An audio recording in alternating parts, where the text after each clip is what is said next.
Hey guys, Matt here. This is my review of Mission Impossible Dead Reckoning Part 1. This movie is directed by Christopher McQuarrie, who previously directed Jack Reacher, Mission Impossible Rogue Nation, and Mission Impossible Fallout. Movie stars Tom Cruise, Haley Atwell, and Isai Morales.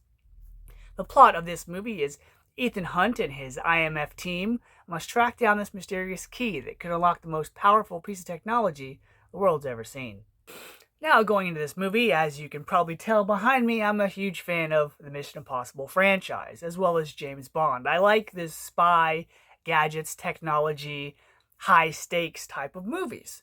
So, when I heard they were making another Mission Impossible movie, but this time they were splitting it into two parts, I was excited because I have wanted the Mission Impossible Tom Cruise franchise to end for a while. It's not to say that they're bad. They're all really good, and they get better as time goes on. But I was under the impression that ever since the third movie, when Ethan Hunt took on an apprentice, that eventually Ethan Hunt would have to hang it up, he would have to bring in a new crew, and kind of do what Maverick did, where he's the older guy, and he's teaching the young guys a thing or two, and stepping away.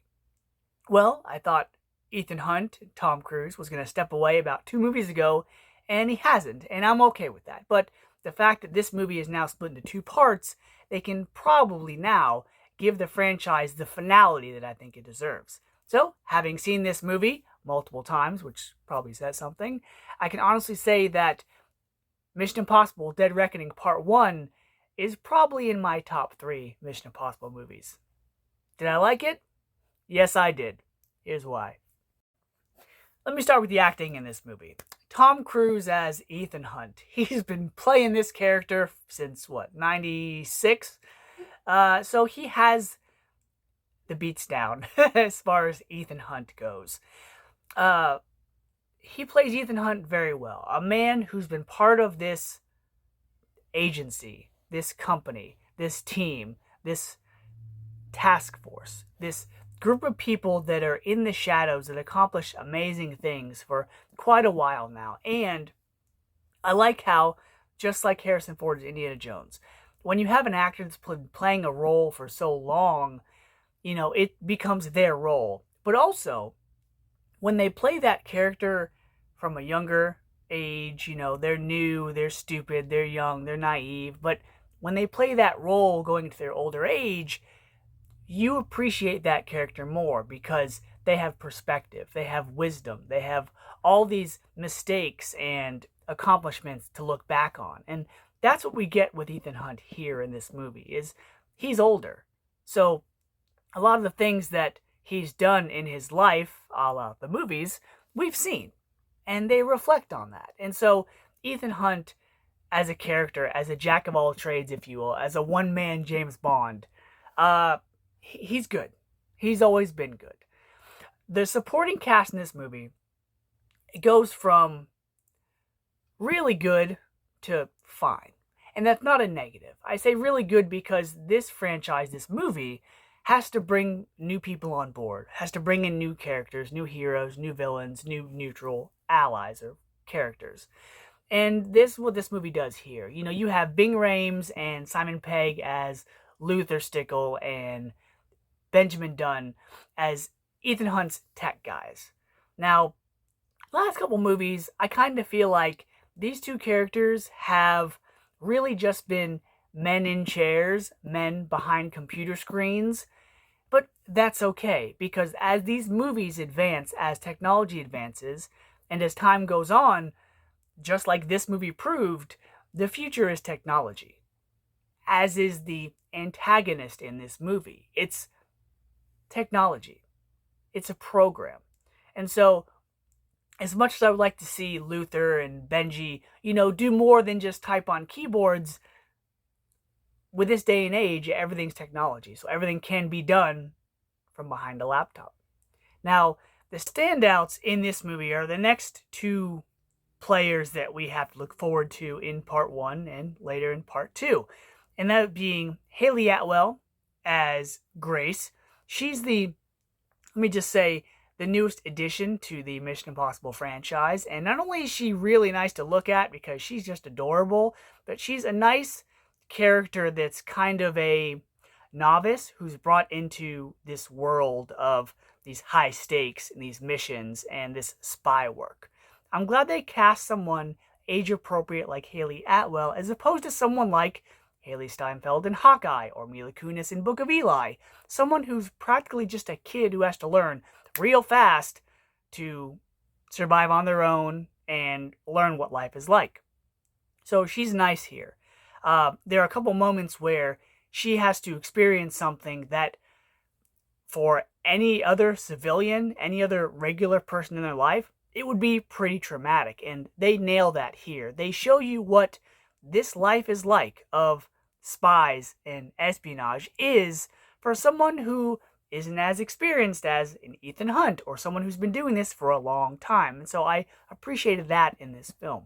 Also, we get an antagonist named Gabriel, played by Esai Morales. He played Del in Ozark. He was also in a movie called My Family. He's an Hispanic actor. He is the, I'll say, liaison or the representative of this entity, this algorithm in this movie. And he takes on this human form, almost like the Terminator, where he doesn't say a whole lot, but everything he does say is almost like a prophecy, almost like he knows what's going to happen. And so I'm real curious the exploration they're going to do with that character in part 2. This character in this film is given some history with Ethan Hunt, which had me real curious.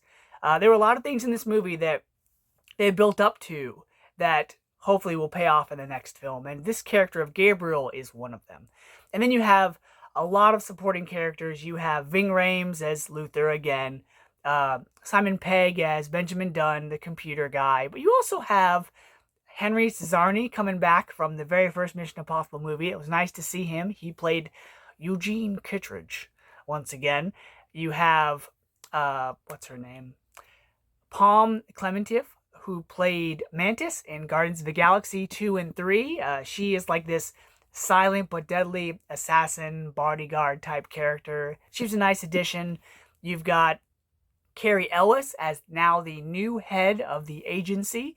You even have Shea Wingham as this cop that's going after Ethan Hunt, who may or may not share a history as well.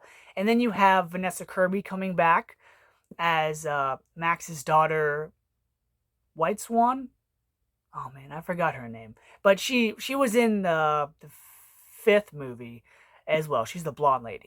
So this movie had a nice cast of characters. One thing I did notice that's not a gripe or anything, it's just something I was like, is because this is a spy espionage movie, once you introduce all these unique individuals, there were a couple scenes where it's like, okay, it wasn't just Ethan, it wasn't just Grace, it wasn't just, Ilsa is back, I'm sorry, I forgot. Rebecca Ferguson, she's back this time around. Always nice to see her. So you had a lot of scenes where it wasn't just Ethan and Grace and Ilsa and Benji and Luther. It was Ethan and his team and Gabriel, and all these other characters meeting up in the same place. So it was a little like, oh, okay, a little silly, but again, it's a spy movie. You have characters chasing after one another, so it's bound to happen. It just reminded me of The Hobbit, where it's like when something happens to one of the characters, it happens to all of the characters. So we get all of them in multiple scenes together, and it just becomes a little much. And just like the last couple films, aside from the obligatory car chase scene, running scene, Tom Cruise has a spectacular stunt in this movie. It's in the trailer if you've seen it. And here there was a lot of intense white knuckle moments. Whether it's characters in a room discussing what may or may not happen, the tension is building, and so you're anticipating so many different outcomes.